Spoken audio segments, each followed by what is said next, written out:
하나님 말씀은 빌립보서 4장 1절부터 3절까지입니다. 짧으니까 우리 한 목소리로 읽도록 합니다. 빌립보서 4장 1절부터 3절 말씀입니다. 그러므로 나의 사랑하고 사모하는 형제들, 나의 기쁨이요 멸류관 아닌 사랑하는 자들아, 이와 같이 주 안에서라. 내가 유오디아를 권하고 순두개를 권하노니 주 안에서 같은 마음을 품으라. 또 참으로 나와 몽회를 같이한 네게 구하노니 복음에 나와 함께 힘쓰던 저 여인들을 돕고 또한 클레멘드와 그 외에 나의 동역자들을 도우라. 그 이름들이 생명책에 있느니라. 아멘.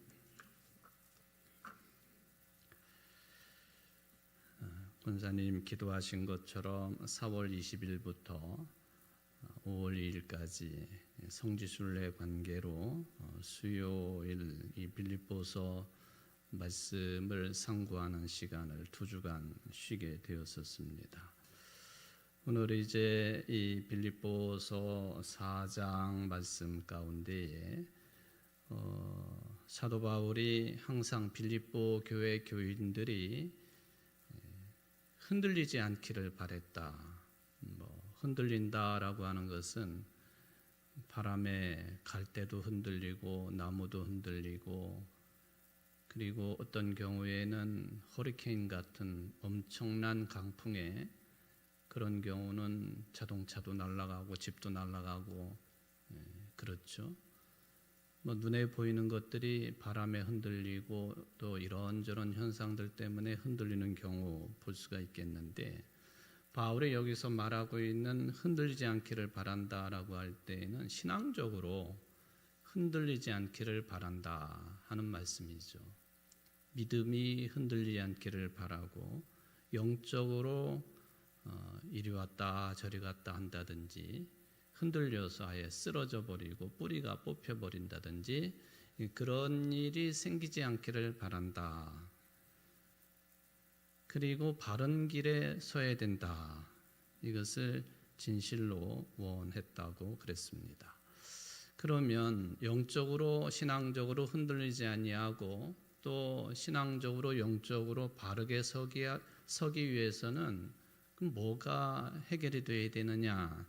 주 안에 서 있으라. 그리스도 주 안에. 이 주 안에 또는 그리스도 안에라고 하는 표현이 바울의 편지 가운데는 매우 중요한 자리를 차지하고 있다 하는 것을 제가 수없이 언급을 하기도 합니다. 주 안에 서 있으라. 주 안에 그리스도 안에 예수님 안에 서 있으라 하고 권면을 했습니다.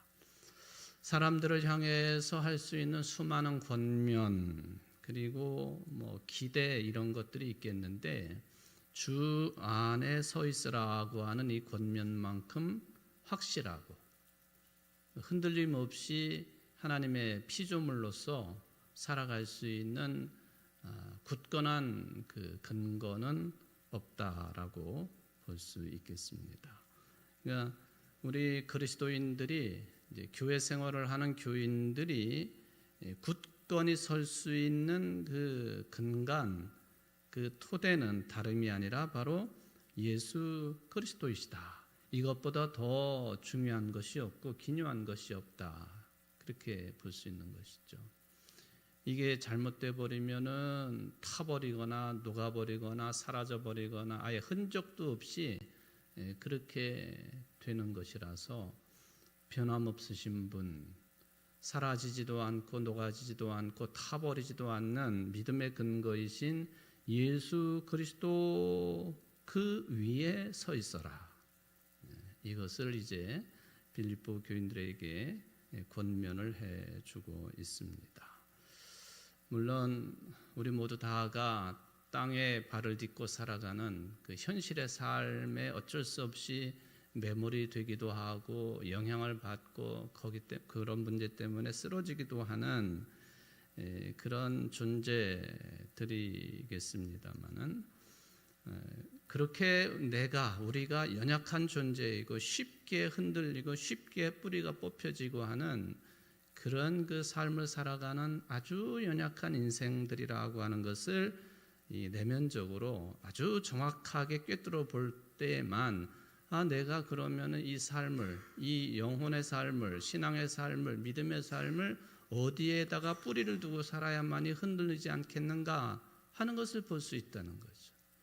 내가 누구인지 자신의 내면에 대해서 꿰뚫을 수 있는 그런 힘이 사라져버리면은 주 예수 그리스도 생각할 수도 없는 것이고 그런 여지가 생기지 않는 거예요. 내가 내 속을 꿰뚫어 볼 때에만 내가 어디 위에 서야만이 흔들리지 않을 수 있겠는가, 그것을 판단할 수가 있지 않겠습니까? 이것을 판단할 줄 알고 확인할 수 있다고 한다면 사도 바울이 말씀한 것처럼 주 안에 서 있으라고 하는 이 말씀이 참된 말씀이고 또 진실이고 진리이고 라고 하는 것을 인정을 할 수가 있겠습니다. 우리 한국의 그리스도인들에게는 이 점이 더 절실하다고 생각을 해볼 수가 있겠습니다. 참 절실하죠. 여러분들을 흔들리지 않게 세워주는 근거가 뭐냐? 이걸 한번 생각해 보면은 정말 바울 사도가 말한 것처럼 내가 주 안에 또는 주 예수 그리스도를 인생의 근거로 삼고 서 있는 사람들인가? 아닐 경우가 참 많다는 것이죠. 하나님을 다른 것과 겸해 섬길 수는 없다고 말씀을 하시는데 이건 주님의 말씀이시죠. 근데 우리들은 참 머리가 좋아가지고 하나님 주님과 그 외의 것들 사이에서 갈치자 걸음을 해가면서 또 외줄타기 하듯이 나는 내가 이쪽 한쪽으로 쓰러지지 않는다라고 자신하지만은 참 문제가 많다 하는 것을 생각해 볼 수가 있겠습니다. 말로는 생각으로는 나는 항상 하나님 편에 있고 또 주 안에 서 있다라고 생각하고 말은 하지만 실제 삶에 있어서는 눈에 보이는 절대적인 힘의 영향 속에 내가 아주 구체적인 모습을 가지고 있고 실제적인 삶을 살고 있다. 그런 삶을 추구하고 있다. 저나 여러분들이나 이거 솔직하게 고백지 않을 수가 없는 거죠. 교회도 마찬가지입니다. 이 주 안에 서 있으라고 하는 이 권면을 이제 심각하게 경청을 해야 된다 하는 것을 이제 말씀을 드립니다. 자, 언급을 한 내용이지만은 바울이 이런 말씀을 주시면서 특별히 이 빌립보 교회의 두 여성들의 이름을 구체적으로 거명을 했다. 누구죠? 2절에 보니까 유오디아, 순두계 이 두 여성들의 이름을 아예 딱 거명을 해버렸습니다. 당시의 여성들의 이름이 등장을 한다든지 또는 이렇게 중요한 문건의 기록으로 남아있다든지 참 특이한 일입니다. 성경에도 물론 여성들의 이름이 다수 등장은 하지만 주인공처럼 이렇게 등장하는 경우 참 특별한 일이다라고 하는 것을 볼 수 있습니다. 사실 이 유오디아하고 순두계 여기에 나온 내용 외에 사도 바울의 다른 편지들 속에서 이 두 여성들의 그 외의 것들은 아무것도 기록된 게 없어요. 그러니까 우리는 상상한다고 그러면 좀 그렇고 성경의 다른 내용들과 함께 이 두 사람을 한번 이렇게 연결지어 생각을 해본다든지 아니면은 좀 더 이거 범위를 좁혀가지고 빌립보 교회 자체를 놓고 이 두 여성들의 이름이 여기에 왜 거명이 됐을까? 그리고 이 두 여성들과 관련된 사도 바울의 언급은 뭔가? 이런 것들을 보고 뭔 문제가 있었나? 아니면 이 두 여성들을 칭찬하는 것인가? 아니면은 반면 교사를 삼으라고 하는 그런 내용인가? 이것들을 판단할 수밖에 없는 거죠. 그러니까 이것은 매우 조심스러운 작업일 수가 있겠는데, 그런데 이 두 여성들과 관련된 그 한 절 그 뒷부분에 보면은 내가 유오디아를 권하고 순두개를 권하노니, 뒷내용이 뭐죠? 그 다음에 같이 해볼까요? 주 안에서 같은 마음을 품어라. 주 안에 서라고 하는 표현이나 주 안에서 같은 마음을 품어라, 비슷해 보이는 표현이지만은 이게 좀 경우가 다를 수 있겠다, 그런 생각을 해보죠. 이 유오디아하고 순두개에게 권한 거예요. 보세요. 내가 유오디아를 권하고 순두개를 권하노니 주 안에서 같은 마음을 품으라. 같은 마음을 품으라 라고 하는 이 말씀을 주신 이유는 뭘까요? 이 유오디아하고 순두개가 같은 마음을 품어서 그래요? 안 품어서 그래요? 같은 마음을 품었을까요? 안 품었을까요? 안 품었으니까 이런 말씀을 주신 거죠. 그렇죠? 이 유오디아하고 순두개가 한 교회, 빌립보 교회를 섬기는, 이렇게 이름까지 거명된 거 보면 매우 중요한 역할을 한 여성들이면 분명한데, 같은 마음을 품지 않았기 때문에 같은 마음을 품으라고 권하는 거예요. 권면했다. 권면. 우리 교회 직책 가운데 보면 이 같은 권자가 들어가는 직분이 있죠. 뭐죠? 권사. 권사의 직분이 이런 일이다, 이런 일을 하는 것이다라고 하여튼 요약을 해볼 수가 있겠죠. 권면을 하는 일, 시험에 드는 성도들을 권면하고, 또 어려움을 겪는 성도들을 권면하고, 영적으로 시험에 들거나 나태해진 성도들을 말씀으로 권면하고, 또 실제적인 삶으로 모범을 보임을 통해서 권면하고, 이제 권사의 직분이라고 하는 것이, 이것이 아주 중요한 내용이다. 물론 그에 앞서서 기도하는 일이죠. 기도하고 권면하는 것. 그런 일을 감당할 수 있도록 세워지는 직분이 권사의 직분이다라고 보면은, 사도인 바울이 자신에 의해서, 자신이 복음 전도를 통해서 세워진 이 빌립보 교회, 성지순례 다녀오신 분들은 빌립보 교회에 대한 이야기를 이제 아주 실감 있게 더 많이 들으셨으니까 여러 가지로 이제 다시 생각을 되뇌어 보고, 또 상상도 해보고, 루디아도 생각해보고, 루디아 여성들이 모여 있었던 강이라고 하지만은 하여튼 물이 많이 흐르는 그 강가도 가보셨으니까 생각이 나고, 또 루디아의 집터에 세워져 있다라고는 하지만, 어쨌든 이 그 물가에서 여성들이 하나님을 경배했던 사람들이라고 친다면, 그 루디아의 생가 터위에 세워진 그 건물은 사실은 세례당이죠. 세례당, 교회당이라고 보기는 좀 어렵고요. 세례당, 그런 것들 생각해 볼 수가 있겠습니다. 이 한 교회를 섬기는 여성들이고, 그리고 그 위상으로 보면은 상당한 영향력을 끼치고 있었던 두 여성들이 한 마음을 품지 못했다. 그러면은 참 말이 많겠죠. 교회가 흔들릴 수도 있겠고요.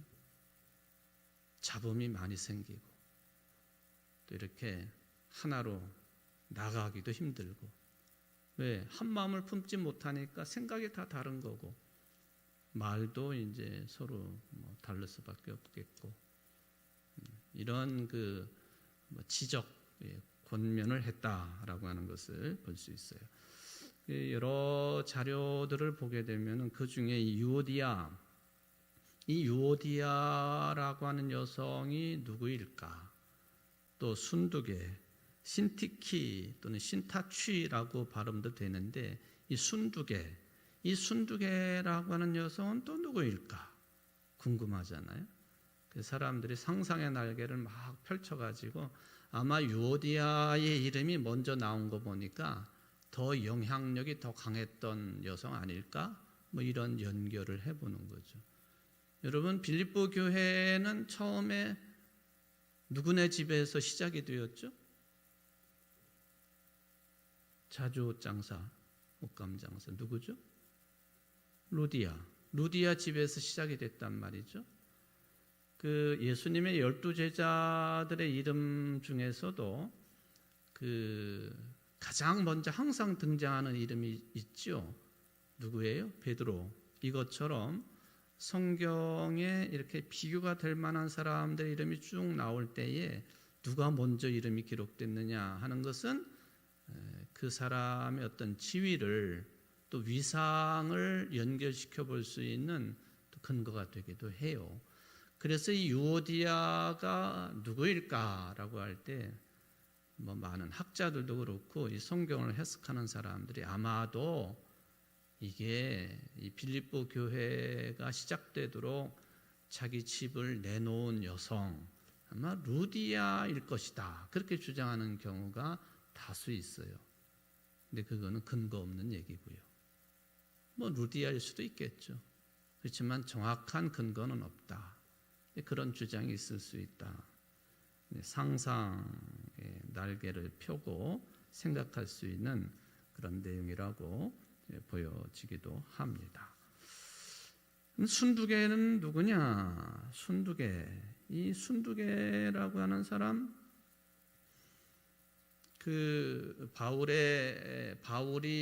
바울과 실라가 제2차 전도 여행을 이제 같이 동행을 했는데 이 두 사람이 빌립보에 있는 감옥에 갇혀 있었잖아요. 감옥에 갇혀 있었어요. 감옥의 간수가 자결을 하려다가 뭐 지진 때문에 뭐 옥문이 열리고 막 다 흔들리고 근데 그런 중에도 다른 죄수들은 다 도망갔지만 바울과 실라는 꼼짝 않고 발에 착고를 찬 채로 그대로 있었죠. 그러니까 간수가 이것은 뭐 비범한 일이다. 이게 그러니까 바울과 실라 앞에서 내가 어떻게 해야만이 구원을 받을 수 있겠느냐. 너와 네 집이 예수를 믿으라. 그 이야기 아닙니까? 너와 네 집이 그러면은 간수의 부인, 간수의 자식들, 간수 집에 있는 혹시 다른 일을 도와주는 그런 역할을 감당하는 사람들 2000년 전이니까 뭐 중이든지 뭐 이런 사람들 이런 사람들까지 다 포함되는 거거든요. 심지어는 동물들까지 다 포함된다고 보는 거니까. 아마 이 순두개는 그렇다면 혹시 이 간수의 부인은 아니었을까? 이런 상상도 해본다는 거죠. 여러분, 이건 진짜 그렇다 그 얘기는 아니에요. 궁금하니까 이 여기 나오고 있는 이 유오디아하고 순두개가 누구일까 하는 뭐 그런 생각 끝에서 나온 이야기들이죠. 루디아를 생각해 보면은 빌립보 교회가 탄생되는데 결정적인 역할을 했던 사람. 이 여성은 재력도 튼튼했을 것이다. 그렇게 보는 것이죠. 그러니까 소위 말하면 빌립보 교회 안에서 상당한 지위를 가지고 있는 그리고 기득권을 가지고 있는 인물이었을 것이다. 힘을 가지고 있었다. 힘을 가지고 있는 사람들이 주로 하는 일이 뭐냐? 큰 소리 치는 거죠. 큰 소리 치는 거. 뭐 인생사 다 비슷비슷하지 않겠습니까? 교회 안에서도 마찬가지다. 모든 일들을 내가 아니면 안 된다 하는 생각을 가질 수도 있었겠다. 소위 말하면 좌지우지 했을 수도 있었을 것이다. 이 자주옷감을 다루는 여성, 당시에 자주색 옷을 입을 수 있는 사람들을 상대로 하는 뭐 사업가인데, 그러니까 상당히 그 사회적으로 지위가 있는 사람들, 이런 사람들과 상대를 하면서 돈을 버는 여성이었죠. 돈도 꽤 많았을 것이다. 그리고 그런 사람들과 단골을 맺으면서 이게 이제 친교도 하고 그런 쪽의 사람들도 많이 알고 있었던 여성. 어떻게 보면은 하나님께서 그런 여성을 일부러 바울에게 붙여주셨다라고도 생각해 볼 수가 있겠죠. 이 루디아의 고향이 어디였느냐? 루디아의 고향. 소아시아 지방이죠. 소아시아. 지금의 튀르키예. 튀르키예에서 이제 바다를 건너 가지고 바로 이제 가면은 거기가 유럽의 관문 지역, 네아폴리 나오고 그리고는 바로 16km 떨어진 곳에 빌립보라고 하는 지역이 있고 그거죠. 네아폴리. 지금은 이제 까발라라고 불리우는 항구 도시. 그러니까 이 항구 도시가 이전에는 예수님의 도시로 불리다가 무슬림들, 이슬람교의 지배를 받으면서 지금의 이름 까발라라고 그렇게 불리는 것인데 그때 잠깐 설명을 드렸는데 2023년도부터 그 도시가 바울의 도시로 다시 그렇게 불리기 시작을 했다. 성경에서는 그 도시를 네아폴리라 그렇게 부르고 있죠. 항구 도시, 항구 도시. 바다를 사이에 두고 튀르키예하고 유럽 땅 그리스하고 이렇게 마주보고 있는. 그러니까 이 루디아라고 하는 여성은 육로로도 연결이 된다고도 볼 수 있겠지만은 주로 이제 바닷길을 이용해 가지고 이 지역을 왔다 갔다 단거리니까 그게 바로 튀르키예 소아시아 교회들이 있는 그 언저리의 고향이다 하는 것이죠. 그 두아디라 교회가 있는데 이 두아디라라고 하는 곳이 루디아의 원래 고향입니다. 지금 티아티라라고 부르고 있는 곳인데 버가모에서 한 30km 정도 떨어져 있는 그런 지역이죠. 늘은 아니지만 가끔 언급을 했는데 이 두아디라라고 하는 지역은 지금 루디아가 하고 있는 사업과 깊은 관련의 산업이 발달한 곳이에요. 그 실크로드를 통해서 비단이 중국으로부터 유럽 쪽으로 이렇게 들어갈 때에 이 터키를 거쳐가지고 유럽으로 들어간다 그렇게 본다면은 두아디라라고 하는 곳에는 바로 중국으로부터 수입된 비단 옷감들이 들어오고 그리고는 이 옷감을 염색을 하는 그 염색업이 많이 발달했던 지역이 두아디라 지역으로 알려져 있습니다. 두아디라 지역. 그러니까 자기 고향이 거기이고 그 발전된 산업의 일부인 염색을 비단 옷을 자주색으로 염색을 해가지고 그것을 유럽 지역에 가가지고 판 그런 사람이었다. 그렇게 정리가 될 수가 있겠죠. 상당한 사회적인 그런 그 인맥을 가지고 있고 그리고 돈도 꽤 벌었을 것이고 큰 집을 소유하고 있었을 것이고 그 집을 교회로 선뜻 내놓기도 했고 그런 영향력들이 빌립보 교회 안에서도 그대로 유지되었을 것이다라는 생각은 충분히 가능성이 있는 거죠.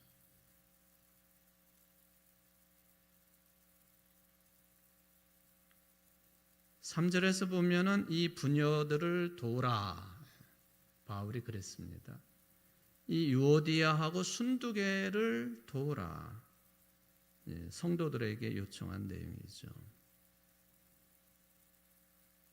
2000년 전인데 무슨 아무리 돈이 많고 또 사회적인 인맥이 넓은 사람이라서 그런 사람이 교회 안에서 무슨 상당한 영향력을 가질 수 있겠는가라고 생각이 되어지지만은 그랬던 것으로 보여져요.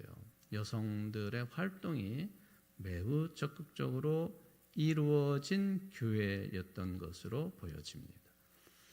2000년 전이나 지금이나 사실은 이 교회 안에서 구체적인 일을 해 나가는 데 있어서 여성들의 역할은 매우 중요하지요. 적극적이다 그런 얘기예요. 조금 신랄하게 표현을 하면은 교권, 교회의 권력이라든지 교단의 권력이라든지 뭐 기타 등등 교회와 신앙과 관련된 어떤 힘 있는 그리고 눈에 띄는 그런 자리나 그런 영향력이나 이런 것들은 다 남성들이 독점을 할 시절입니다.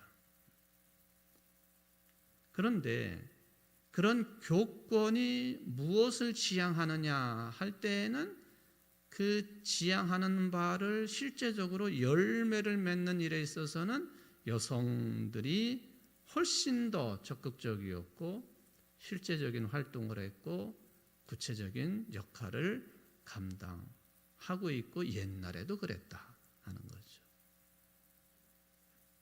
그러니까 남성들이 아무리 무슨 권력을 쥐고 있어도 실제적으로 그 어떤 지향하는 바, 권력이 지향하는 바를 이루는 데 있어서는 여성들의 역할이 빠져버리면 그는 온전성을 이룰 수 없다라고 하는 것이죠. 이게 어떻게 이게 이렇게 가능할까?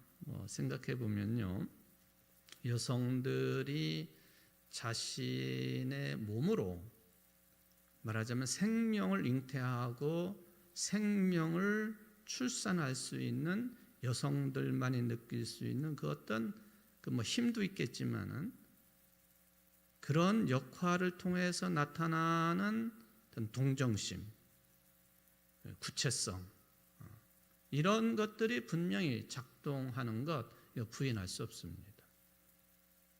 그렇게 좀 생각을 해보죠. 여기 그 유오디아하고 순두계 이 두 여성들 교인들에게 도우라고 그렇게 얘기하지요. 저는 이 주 안에서 한 마음을 품으라 이 두 여성들에게 그렇게 권면을 하고 여타의 교인들에게는 두 여성들을 도우라 하고 바울이 요청을 했는데 이게 무슨 의미일까를 생각해 보기도 합니다.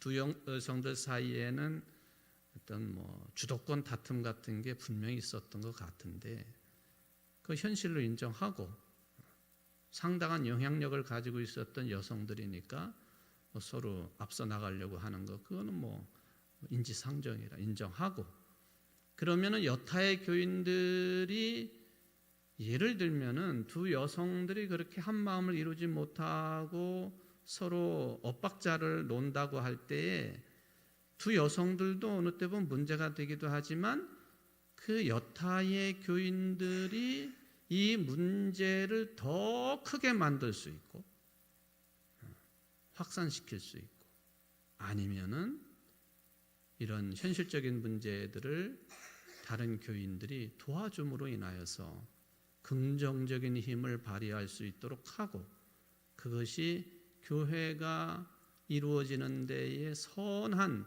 결실을 맺도록 하는 일 여기에 빌립보 교회의 다른 교인들이 도울 필요성이 강했을 것이다.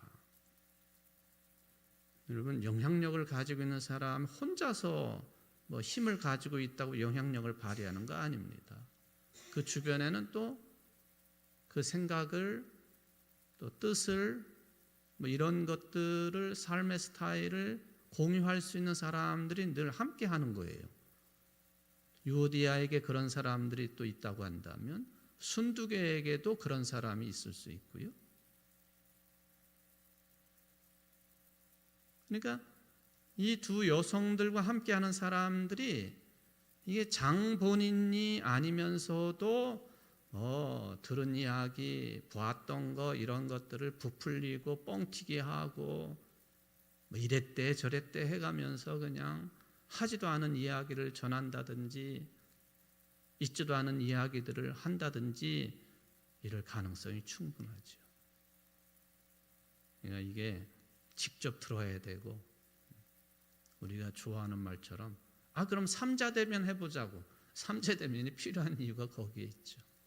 들은 이야기 또 다른 사람이 또 전해 듣고 또 다른 사람이 또 전해 듣고 그 왜 게임 가운데 보면은 이렇게 줄을 쫙 세워놓고 처음 사람이 어떤 단어를 이야기하고 나머지 사람들은 이 처음 사람을 못 보게 뒤로 돌아서게 하지요.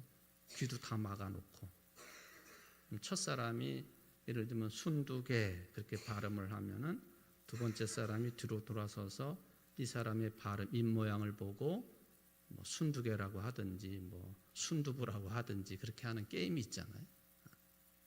결국에 끄트머리 가보면은 전혀 엉뚱한 얘기가 나오잖아요. 우리는 그건 게임이니까 재밌게 보고 깔깔깔 웃고 할 수 있지만은 실제적으로 아주 심각한 상황 속에서 어떤 장본인이 어떤 말을 했을 때 그게 몇 달이만 넘어가게 되면은 전혀 다른 뜻으로 곡해가 되고, 그래서 뭐 그랬다네, 뭐 그랬디야, 그랬디야, 우리 충청도식으로 하면은. 근데 그게 사실이 아닌 경우가 참 많다는 거죠. 그러니까 이 유오디아하고 순두개랑 같이 이렇게 뜻을 같이 하는 사람들이 이 교회가 예수 그리스도 안에서 그 의회에서 하나가 되고 서 있으려고 한다면 장 본인들도 중요한 역할을 감당하지만은 주변에 있는 사람들도 더 중요한 일을 감당해야 된다. 저는 그런 차원에서 도우라라고 하는 말을 바울이 하지 않았을까 하는 그런 생각을 해봅니다.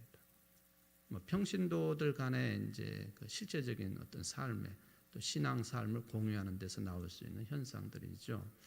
저는 이 시간에 이제 그 교회의 여성들의 소위 말하면 리더십, 지도력에 관한 문제로 이것을 좀 이렇게 확대를 시켜보면은 여러분들과 뭐 관련이 없는 내용일 수도 있겠는데 교회 내 어떤 성직에 관한 문제도 뭐 저는 관련이 있다고 생각이 되어져요. 유오디아하고 순두개 이런 정도면은 아마 그때에 무슨 신학대학이 있고 또 성직자를 양성하는 그런 기관들이 활발하게 움직이고 했었으면은 그런 지도력 양성을 위한 리더십 코스 같은 것들을 했었을 것이다, 그런 생각을 해봅니다. 여러분, 그 여성 목사들, 우리 교회나 우리 교단들은 이게 뭐 크게 특별한 내용이 아니죠. 여성 목사가 있다, 또는 그 교인들의 대표로서 여성 장로님이 계시다. 이거는 우리로서는 그 제도 자체가 그게 뭐 화들짝 놀랄 만큼 특별한 일은 아니죠. 왜냐하면 우리 교단이 그래도 우리나라 여러 교단 가운데서 일찍이 도입을 한 제도이기 때문에 그렇습니다. 우리 교회가 그 대전에 있는 지금 대전 제일교회를 개척한 해에 일어났던 일이에요. 1938년도에. 1934년도에는 청주 제2교회를 개척을 했고 4년 뒤에 대전 제일교회를 또 탄생시키잖아요. 고해 1938년도에 그 전국에 그때는 조선 예수교 장로회 교단이 하나였었으니까 전국의 장로교회 총회가 평양에 있는 서문박교회에서 있었죠. 역사적인 기록이니까요. 평양의 서문박교회. 그때의 전국 여전도회에서 어떤 내용을 총회에다가 건의를 했느냐 하면은 여성에게도 당회장권을 허락해달라. 이거를 이제 건의를 했어요. 뭐 이게 이제 총회 서기가 이런 건의문을 읽게 되자 요즘에는 그런 과정을 거쳐가지고 뭐 안건을 다루는 건 아니에요. 뭐 어느 부서에서 뭘 건의했다 해가지고 그거를 본회에서 다루거나 할 수가 없어요. 요즘에는 다른 말로 하면 정식 절차를 밟아가지고 다루어야 될 내용들을 우리는 헌의한다, 그렇게 표현. 헌의. 이게 개교회 당회가 결의를 하고 그리고 노회가 받아들이고 그를 이제 총회에 헌의하고 이런 절차가 요즘에는 아주 그 적법한 절차가 분명하게 서 있는데 이때는 총회 서기에게 그 말하자면 전국 여전도회에서 여성들의 그 회죠. 전국 조직이죠. 거기서 건의를 한 거예요. 여성들에게도 당회장직을 허락해달라.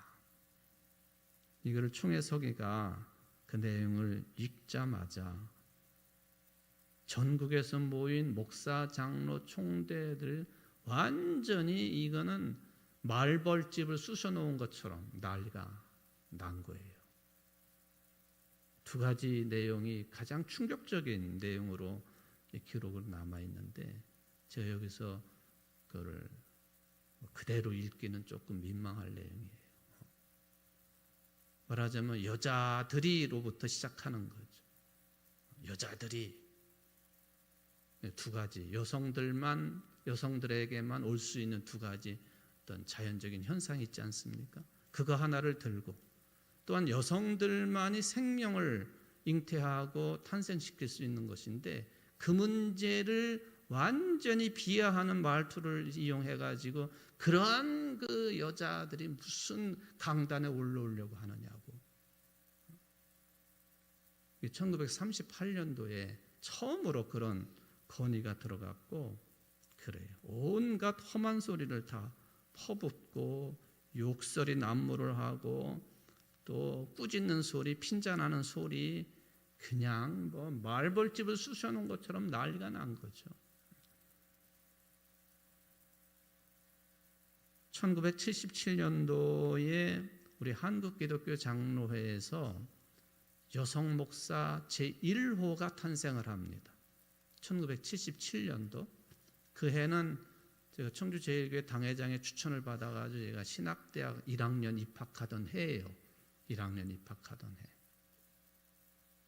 그분이 누구냐 하면은 맹인이시지만은 우리 교단의 여성 목사 1호 양정신 목사님, 그분이 남겨놓은 글의 내용입니다. 이분이 그때 여기 참여를 했다는 거죠. 1938년 평양의 서문박교회의 장로교 총회 때에 참석해서 들은 내용들을 이렇게 글로 남겨놓은 거예요. 온갖 욕설과 그냥 비난과 핀잔이 여자가 뭐 이런 얘기들이죠. 여자가. 그리고는 1977년도에 우리 교단의 제1호 여성 목사가 되고 그 다음에 이제 그분의 남긴 글이에요. 나는 그때 그 참혹한 수모를 겪고 오늘의 이 기쁜 성취를 맛보지 못하고 유명을 달리한 여성 지도자들이 그날 아침에는 애석하기만 하여 교회 안에서 한없이 울었다. 이게 양정신 목사님이 남겨놓으신 내용입니다. 제가 1학년 신학대학 1학년 입학해가지고 그 교양 과목 이분이 맹인이시지만은 교수 역할을 하셨어요. 그래서 비서 같은 여성분 한 분과 함께 늘 동행을 하면서 점자책을 이렇게 손가락으로 더듬어 가시면서 가르치시기도 하시고 참 신기했어요. 저는.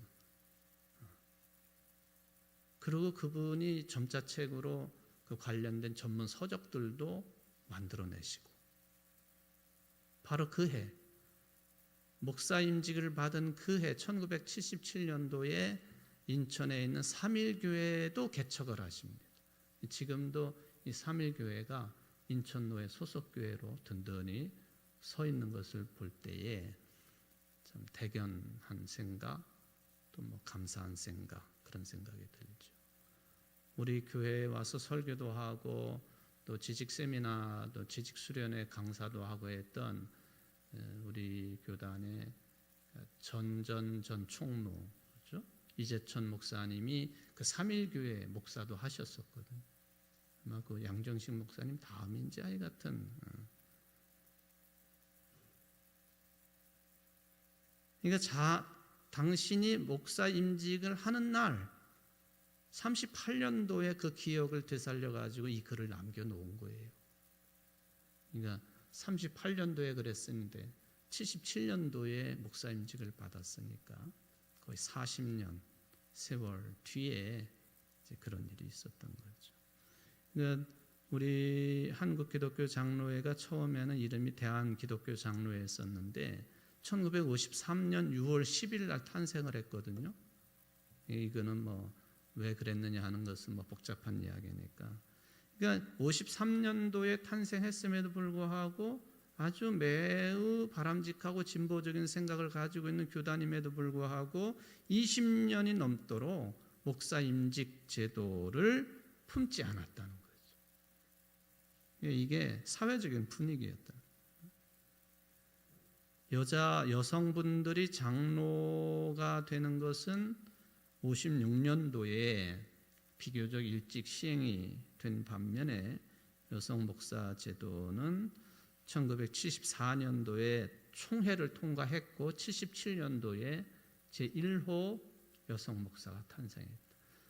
우리 충북노회 안에서 탄생된 여성 제1호 목사는 누군지 아세요? 키 조그만 하시고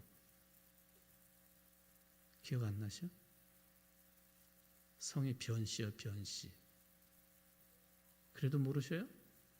변종명 목사님. 변종명 목사님. 기억나시나요? 하여튼 우리 충북 내에서는 그분이 여성 목사 제1호가 됩니다. 우리 교단만 얘기를 하는 거고요. 아직도 예장 합동 측에서는 여성 장로도 세우지 못하는 여성 목사는 더 말할 것도 없고요. 가톨릭은 뭐 훨씬 더 보수적이고 완고하지요.